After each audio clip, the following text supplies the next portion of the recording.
ষষ্ঠ শ্রেণীর বন্ধুরা সবাই আশা করছি ভালো আছো। আজকে আমরা দেখব হচ্ছে ষষ্ঠ শ্রেণীর গণিত ষান্মাসিক সামষ্টিক মূল্যায়ন 2024 ইংরেজি সমাধান। তোমাদের যেই গণিত বিষয়ের যেই ষান্মাসিক সামষ্টিক মূল্যায়নটা হচ্ছে সেই গণিতের সমাধানটা আজকে তোমাদেরকে দেখাবো। আমি এখানে তোমাদেরকে প্রশ্ন দেখাবো না, কারণ হচ্ছে যে তোমরা প্রশ্নটা যদি পাও অথবা প্রশ্নটা যদি তোমাদের কাছে থাকে তাহলে তোমরা প্রশ্নটা দেখে নিতে পারো। আর তোমাদের প্রশ্নের উপর ভিত্তি করে মূলত এই সমাধানটা তৈরি করা হয়েছে। তোমাদের এই সমাধানটা তোমরা সবাই নিয়ে নিবে। এখানে তোমাদের প্রথমে যেটা দিয়েছে দলগত কাজ, তোমাদের যে প্রশ্নের মধ্যে যেইগুলো আছে সেগুলোর মধ্যে তোমাদের যেটা দিছে সেটা হচ্ছে দলগত কাজ। দলগত কাজের মধ্যে হচ্ছে দলগত কাজ 1। দলগত কাজ 1-এর মধ্যে হচ্ছে প্রথমে যেটা আছে 1.1 বিদ্যালয় প্রাঙ্গণ ও আশেপাশে বড় গাছের সংখ্যা 10টি। এটার উত্তর হবে, এটার প্রশ্নটা তোমরা ওখান থেকে দেখে নিতে পারো। দলগত কাজ 1। তারপর হচ্ছে দলগত কাজ 1-এর মধ্যেই আছে হচ্ছে 1.2। 1.2-এর মধ্যে যেটা আছে ষষ্ঠ শ্রেণীতে মোট শিক্ষার্থী 40 জন, সকল শিক্ষক 12 জন এবং কর্মচারী 60 জন। এখানে তোমাকে জিজ্ঞেস করতেছে মোট কতজন, তাহলে মোট জনসংখ্যা হবে 56 জন। এগুলো তুমি এখানে 56 জন সরাসরি বসাই না দিয়ে তুমি এরকম করতে পারো, 40 জন যোগ 12 জন যোগ তারপর হচ্ছে 60 জন, মোট হয় 56 জন। আচ্ছা, তারপর দলগত কাজের 1.3 দলগত কাজ 1.3-এ যে অঙ্কটা দেওয়া আছে এখানে তোমাকে হচ্ছে প্রশ্নটা তোমরা দেখে নিবা। একটি বড় গাছে অক্সিজেন দেয় হচ্ছে 274 লিটার। আমি জাস্ট এখানে যেগুলো দেখাচ্ছি তোমাদের এগুলো হচ্ছে জাস্ট উত্তরপত্র, তোমরা হচ্ছে এগুলোর প্রশ্ন পেয়ে যাবে। হ্যাঁ, তোমরা হচ্ছে প্রশ্ন তোমাদের কাছে যদি থাকে তোমরা দেখে নিতে পারো, আমি জাস্ট তোমাদেরকে শুধুমাত্র উত্তরগুলো দিয়ে দিচ্ছি। একটি বড় গাছ অক্সিজেন দেয় 274 লিটার, আর 10টি বড় গাছ অক্সিজেন দেয় কত লিটার, তাহলে এটা হবে কত? যদি একটি বড় গাছ অক্সিজেন যদি 274 লিটার দেয় তাহলে 10টি বড় গাছ কয় লিটার অক্সিজেন দিবে সেটা বের করতে বলছে। তাহলে 274 গুণ 10 গুণ করলে হবে 2740 লিটার। তারপর 1.4 দলগত কাজ 1.4-এর মধ্যেই যে প্রশ্নটা করা হয়েছে এখানে প্রশ্ন করা হয়েছে হচ্ছে একজন মানুষ গড়ে প্রতিদিন যদি 378 লিটার যদি কিনাই অক্সিজেন গ্রহণ করে তাহলে সেই 56 জন, একজন মানুষের গড়ে প্রতিদিন যদি 378 লিটার অক্সিজেন গ্রহণ করে তাহলে 56 জন মানুষ প্রতিদিন গড়ে কত লিটার অক্সিজেন গ্রহণ করে সেটা বের করতে বলছে। তাহলে তোমাদের একজনে যদি করে 378 লিটার তাহলে 56 জনে করবে হচ্ছে 378 গুণ 56 গুণ করলে হবে 21,168 লিটার। হ্যাঁ, এগুলো একদম শর্টকাট ছোট ছোট অঙ্ক তোমাদের জন্য দিছে।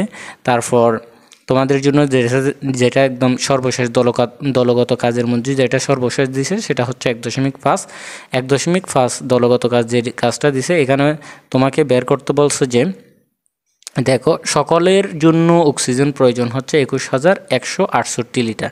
এটা সকলের বলতে 56 জনের। বিদ্যালয়ের গাছে অক্সিজেন উৎপন্ন হয় 2,740 লিটার। 2,740 লিটার অক্সিজেন বিদ্যালয়ের গাছ থেকে উৎপন্ন হয়, কিন্তু মানুষের প্রয়োজন হয় 21,168 লিটার। তাহলে আমার শাখায় সকলের জন্য গড়ে প্রতিদিন যে পরিমাণ অক্সিজেন প্রয়োজন বিদ্যালয়ের গাছগুলো তা উৎপন্ন করছে না। মানে যে পরিমাণ অক্সিজেন প্রয়োজন বা দরকার সেই পরিমাণ অক্সিজেন কিন্তু গাছ থেকে উৎপন্ন হচ্ছে না। অর্থাৎ আমাদের বিদ্যালয়ে প্রয়োজনীয় সংখ্যক বড় গাছ নেই। এমত অবস্থায় আমাদের বিদ্যালয় প্রাঙ্গণে বেশি বেশি গাছ লাগাতে হবে এবং গাছের যত্ন নিতে হবে। আচ্ছা, তারপর আমরা দেখব একক কাজ। তাহলে এখানে দলগত কাজের মধ্যে কি আছে? এখানে দলগত কাজ 1-এর মধ্যে আছে হচ্ছে 1.1, 1.2, 1.3, 1.4, 1.5। 5টা অঙ্ক আছে যেগুলো হচ্ছে একদম ছোট ছোট অঙ্ক, তোমাদেরকে তো দেখিয়ে দিলাম। তোমরা প্রশ্নগুলো দেখতে পারো অথবা তোমাদের যাদের উত্তর প্রয়োজন উত্তরপত্রটা প্রয়োজন তারা এই উত্তরপত্রটা নিয়ে নিতে পারো। একক কাজ 1। একক কাজের মধ্যেই 1 নম্বরে যেটা আছে আমার পরিবারের সদস্য সংখ্যা হচ্ছে 60 জন। তাহলে 60 জনের একজনের প্রতিদিন গড়ে অক্সিজেন লাগে 378 লিটার। তাহলে 60 জনের কত কত অক্সিজেন লাগবে সেটা, কত লিটার অক্সিজেন লাগবে সেটা বের করতে হবে। তাহলে একজনের যদি প্রতিদিন 378 লিটার অক্সিজেন লাগে, তাহলে 60 জনের অক্সিজেন লাগবে হচ্ছে কত, 1512 লিটার। হ্যাঁ, এটা দিয়ে এটাকে গুণ করলে হয়ে যাবে। একক কাজ এক। একক কাজের মধ্যেই 2 নম্বরে যেটা আছে সেটা হচ্ছে তোমাদেরকে বের করতে হবে তোমার পরিবারের অক্সিজেনের অনুপাতটা বের করতে হবে। একজন মানুষের অক্সিজেন লাগে হচ্ছে ক সমান যদি 78 হয়, তাহলে তোমার পরিবারকে ধরে নাও, তোমার একজন মানুষকে ধরে নাও ক, আর তোমার পরিবারকে ধরে নাও খ। তাহলে একজন মানুষের লাগে 378 আর তোমার পরিবারের খতে লাগে হচ্ছে 1512 লিটার। তাহলে প্রশ্ন মতে ক অনুপাত খ ইকুয়াল কত, 378 অনুপাত 1512 লিটার হয়ে গেল। এটা শুধুমাত্র অনুপাতে প্রকাশ করতে বলছে, এই কারণে তোমরা এইভাবে অনুপাতে প্রকাশ করতে পারো। আচ্ছা, তারপর যেটা আছে 3 নম্বরে সেটা হচ্ছে 2 হতে, মানে এই 2 নম্বরে তোমরা যেটা পাইছো সেটা থেকে তোমাদেরকে বের করতে হবে কি, এই অনুপাতটা ভেঙে যেটা বের হয় সেটা। এখান থেকে কিসের মান বের করতে হবে, এখান থেকে হচ্ছে তোমাদেরকে বের করতে হবে হচ্ছে ক এবং খ এর যে অনুপাতটা পাইছো ওটা ভাঙার পরে যেটা আসবে সেটা। দেখো তোমরা হচ্ছে খতে 2 নম্বরে পাইছিলে, এটা তোমরা যদি ভাগ করে লিখো, মানে কি তোমার ককে খ দিয়ে ভাগ, 378কে 1512 দিয়ে ভাগ করলে এটাই পাবে তোমরা 1/4। সুতরাং হবে কি ক অনুপাত ক ইকুয়াল 1/4। 4 নম্বর যেটা আছে এটা গেল 3 নম্বর। 4 নম্বরে যেটা আছে 274 লিটার অক্সিজেন তৈরি করে একটি গাছ। এগুলো এখন যেগুলো দেখতেছো তোমরা, এগুলো হচ্ছে একক কাজ 4 নাম্বার। একক কাজ 4 নাম্বারের মধ্যে যেটা আছে সেখানে তোমাকে বের করতে বলছে কয় লিটার অক্সিজেন তৈরি করে, মানে কি তোমার 1512 লিটার অক্সিজেন তৈরি করে কয়টি গাছ, মানে কয়টি গাছ থেকে 1512 লিটার অক্সিজেন তৈরি হয় সেটা তোমাকে বের করতে হবে। তাহলে এখানে দেখো 274 লিটার অক্সিজেন তৈরি হয় একটি গাছ থেকে, তাহলে একটি গাছ থেকে তৈরি হবে হচ্ছে 274/1, তাহলে 1512 লিটার অক্সিজেন তৈরি হয় 5.518টি। এর মানে হচ্ছে অর্থাৎ 6টি গাছ। তাহলে 6টি গাছ থেকে মূলত 1512 লিটার কি অক্সিজেন উৎপন্ন হয় বা তৈরি হয়। আচ্ছা, তারপর 5 নাম্বার একক কাজ। 5 নাম্বার একক কাজের মধ্যে 5 নাম্বার যেটা আছে, আমার পরিবারের জন্য 6টি গাছ প্রয়োজন, কিন্তু আমাদের বাড়িতে গাছ আছে 3টি। আচ্ছা দেখো, যদি তোমার বাড়িতে 6টি গাছ, অক্সিজেনের জন্য 6টি গাছ প্রয়োজন, কিন্তু তোমার বাড়িতে গাছ আছে 3টা প্রয়োজনের গাছ, মানে তোমার প্রয়োজনের গাছ হচ্ছে 3টি। হ্যাঁ, আরও 3টি তোমাদের কি লাগবে। তাহলে এখানে 6 নম্বরে যেটা বলছে -3, মানে -3-এর যুগাত্মক বিপরীত সংখ্যা লিখতে। যুগাত্মক বিপরীত সংখ্যা বলতে যদি -3 থাকে সেটা কি হয়ে যাবে +3, যদি +3 থাকে সেটা হবে -3। এটাকে বলা হয় যুগাত্মক বিপরীত সংখ্যা। তো -3 অথবা -3 এটার যুগাত্মক বিপরীত সংখ্যা হবে কি শুধু 3, অর্থাৎ 3-এর আগে কিছু নাই, মানে আমরা কি জানি প্লাস আছে অথবা যোগ চিহ্ন আছে। আচ্ছা, 7 নাম্বার যেটা, আমার পরিবারের গাছ কম আছে 3টি, -3 মানে -3-এর সংখ্যা রেখা, মানে -3কে সংখ্যা রেখায় প্রকাশ করতে বলছে। দেখো এখানে তোমাদেরকে সংখ্যা রেখায় প্রকাশ করে দেখানো হলো। তারপর প্রথমে দলগত কাজ গেল, তারপর হচ্ছে একক কাজ গেল। দলগত কাজের মধ্যে হচ্ছে ছিল 5টি এবং একক কাজের মধ্যেই আছে হচ্ছে 7টি, এগুলো গেল। তারপর আছে হচ্ছে জোড়াই কাজ। এই জোড়াই কাজ 1 নাম্বার। জোড়াই কাজ 1 নাম্বারে যেটা আছে, আমরা দুইজনে গত 5 মাসে আনুমানিক 1002টা কাগজ ব্যবহার করেছি, মানে ওখানে হচ্ছে তোমাদের প্রশ্ন দেওয়া আছে হচ্ছে তোমরা দুইজনে গত 5 মাসে আনুমানিক কয়টা কাগজ ব্যবহার করছো এটা বের করতে বলছে। এখানে হচ্ছে তুমি দেখাই দিছো 1002টা কাগজ ব্যবহার করেছি। আচ্ছা, 2 নম্বরে যেটা আছে সেটা হচ্ছে 1002টা কাগজের 1/3 অংশ 1002টা কাগজকে 1/3 হিসাবে লিখলে সেক্ষেত্রে কী হবে 1002 গুণ 1/3, অর্থাৎ 3 দিয়ে যদি তুমি 1002কে ভাগ করো তাহলে তুমি পেয়ে যাবে হচ্ছে 334টা। তাহলে 1/3 কম ব্যবহার করলে ব্যবহৃত কাগজ হবে কত? 1002টা থেকে 334টা যদি বিয়োগ করো তাহলে হবে 668টা। আচ্ছা, তারপর 3 নম্বরে যেটা আছে 1002টা কাগজ ব্যবহারের কমলো। আচ্ছা, 334টা, তাহলে সেক্ষেত্রে 100টা কাগজ ব্যবহারের সেক্ষেত্রে হবে 33.33%। হ্যাঁ, এটা দেখে নাও, ওইটা লিখে নিতে পারো।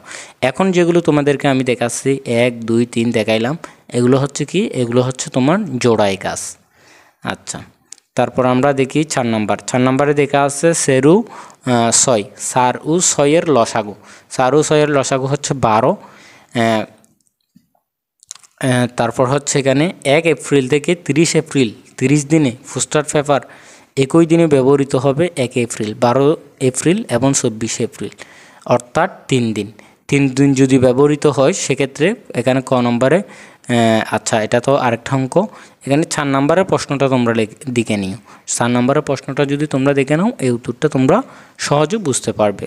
4 ও 6 এর লসাগু বের করতে হবে। তারপর হচ্ছে 4 ও 6 এর লসাগু মানে হচ্ছে 12, এর মানে হচ্ছে 1 এপ্রিল থেকে যদি 30 এপ্রিল 30 দিন পোস্টার পেপার একই দিনই ব্যবহৃত হবে 1 এপ্রিল 12 এপ্রিল 24 এপ্রিল, এর মানে হচ্ছে 3, এর মানে হচ্ছে 3টা, এই 3টার মধ্যে অর্থাৎ 3 দিন।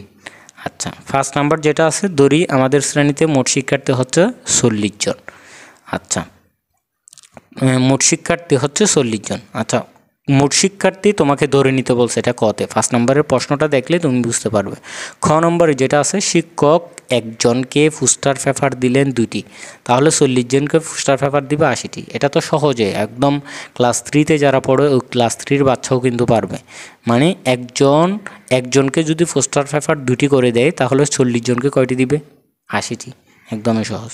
অর্থাৎ মোট পোস্টার পেপার এনেছিলেন 80টি, কে? শিক্ষক।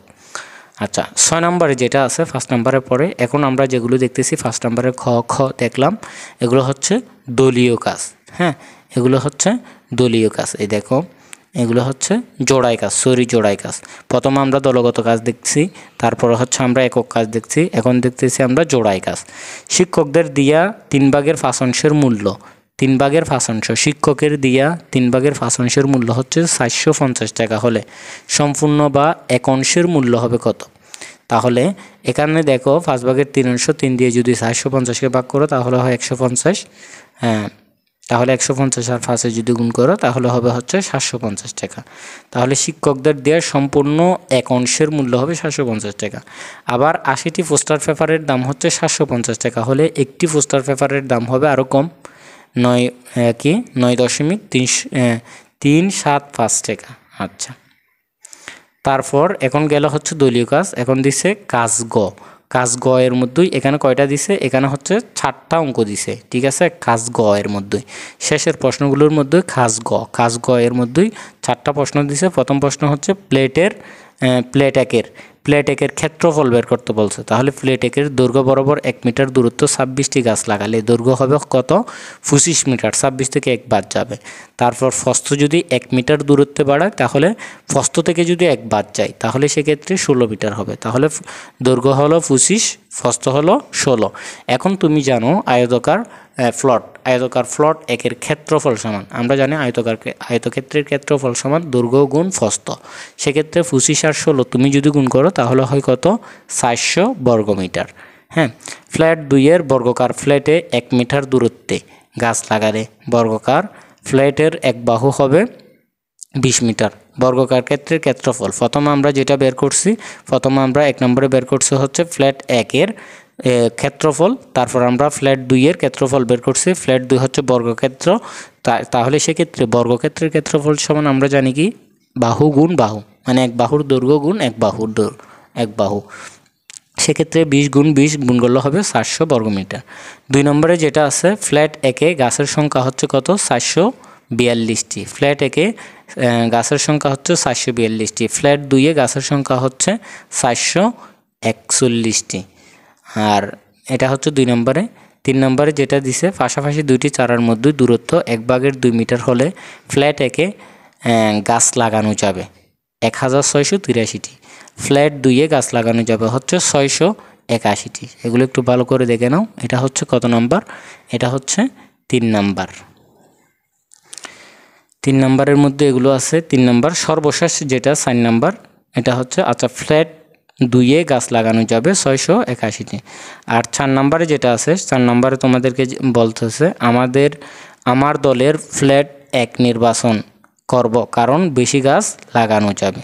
একক কাজ 2। একক কাজ 2-এর মধ্যে এখানে 4টা অঙ্ক আছে, সেগুলো একটু দেখো। একক কাজ 2। ষষ্ঠ শ্রেণী আমার শাখায় শিক্ষার্থী 40 জন, বাগানে গাছ রয়েছে 80টি। প্রতিটি শিক্ষার্থী প্রতিবারে গাছের যত্ন নিবে, তাহলে সেক্ষেত্রে 2টি।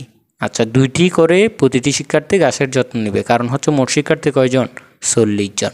মোট গাছ কয়টি? মোট গাছ বাগানে গাছ রয়েছে 80টি।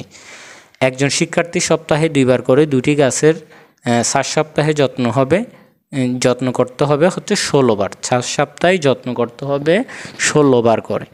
আচ্ছা 40 জনের এটা হচ্ছে 2 নম্বর। এটা কি দেখতেছি আমরা? এটা হচ্ছে একক কাজ 2। একক কাজ 2-এর 2 নম্বর দেখতেছি। 40 জনের 1/5 অংশ, 40কে 5 দিয়ে ভাগ করলে হবে 8, তাহলে 8 জন। অবশিষ্ট শিক্ষার্থী 40 থেকে 8 জন বিয়োগ দিলে হচ্ছে 32 জন। একবারের জন্য যত্ন নিতে প্রতিটি শিক্ষার্থীর দায়িত্ব নিতে হবে 80/32টি গাছের, অর্থাৎ 2.5টি গাছের। এর মানে হচ্ছে 3টি গাছের। তাহলে 6 জন শিক্ষার্থী খনন করে 28 দিনে, আর একজন শিক্ষার্থী খনন করে, আর 40 দিন শিক্ষার্থী খনন করবে হচ্ছে 4.2 দিনে। হ্যাঁ 3 নাম্বার। তাহলে 2 নাম্বার, এটা হচ্ছে 2 নাম্বার। তোমরা যারা স্ক্রিনশট নিতে যাচ্ছ নিয়ে নিতে পারো। তারপর এটা হচ্ছে 3 নাম্বার। তারপর আসা হচ্ছে সর্বশেষ 4 নাম্বার। 4 নাম্বারের খতে যেটা আছে, আমাদের জীবনে গাছের গুরুত্ব কিন্তু অপরিসীম। খ নম্বরে যেটা আছে, অপ্রয়োজনে কাগজ অপচয় করব না। আচ্ছা শিক্ষার্থী বন্ধুরা, তোমরা যারা ষষ্ঠ শ্রেণীতে আসো, তোমাদের এই গণিত সমাধানটা আমি দিয়ে দিচ্ছি। তোমরা হচ্ছে এটার পিডিএফটা যদি তোমরা নিতে চাও, তাহলে স্ক্রিনে দেওয়া নাম্বারে তোমরা যোগাযোগ করতে পারো, এই পিডিএফটা নিতে পারো। এবং প্রতিদিনের তোমাদের যে বিষয়গুলোর উপর পরীক্ষা হচ্ছে সেগুলোর উপর সাজেশন প্লাস হচ্ছে তোমরা উত্তরপত্র প্রশ্ন, এগুলো যদি তোমরা কালেক্ট করতে চাও এবং এগুলো যদি তোমরা সংগ্রহ করে পরবর্তীতে সামষ্টিক মূল্যায়নের জন্য তোমরা প্রস্তুতি নেওয়ার জন্য, সকল ধরনের আপডেট সব কিছুই পাওয়ার জন্য তোমরা হচ্ছে হোয়াটসঅ্যাপে মেসেজ দিয়ে রাখতে পারো। এবং হচ্ছে সব কিছু পরবর্তীতে পাওয়ার জন্য নোটিফিকেশন যাতে তোমার কাছে চলে যায় ভিডিও দেওয়ার সাথে সাথে, সেই জন্য তোমরা ইউটিউব চ্যানেলটা সাবস্ক্রাইব করে রাখো। এবং ফেসবুক পেজ থেকে যদি দেখে থাকো তাহলে পেজটা ফলো দিয়ে রাখো। হ্যাঁ, সবাই ভালো থাকো, সুস্থ থাকো।